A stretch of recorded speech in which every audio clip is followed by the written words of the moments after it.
напоследок я скажу: люби свою страну не только когда ей бывает плохо.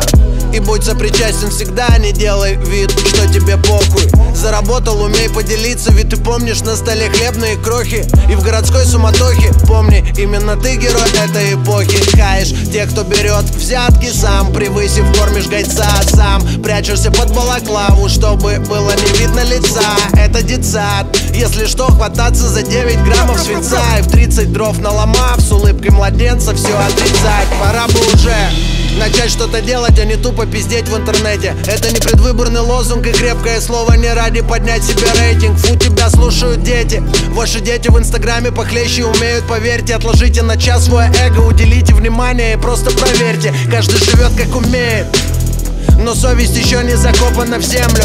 И поступки всех homo sapiens зависят не от веры. Я верю, да, я намерен сделать для своей страны немного добра. Хочешь изменить свою жизнь? Начни с себя.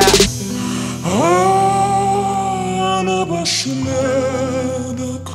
я скажу: ты хоть все деньги в мире заработай и построй себе дом на луне. Ты спокойно и долго жить не будешь, если ты должен денег стране. Ходорковский свободен, и вроде бы все разошлись на Майдане, а мы потеряли братский народ, может надолго, спасибо Обаме. А русский мужик встал и сказал: хватит, и страна ему верит. Будет непросто, но мы соберем осколки русской империи. И знаешь, я понял, что помимо понтов есть вещи гораздо важнее. Здоровый народ, четкая цель, сила, национальные идеи. На прошлой неделе я сломал нос барыги, что предлагал мне дури.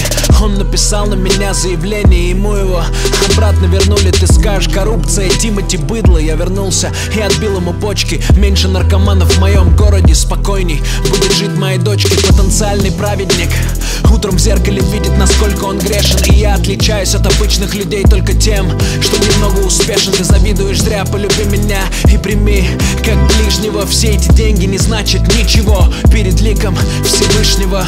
И если бы каждый из нас больше бы делал и меньше пиздел, то, наверное, каждый из вас уже бы имел все, что хотел. Ведь гораздо проще орать на митинге, чем стоять у руля. Хочешь поменять страну? Начни с себя.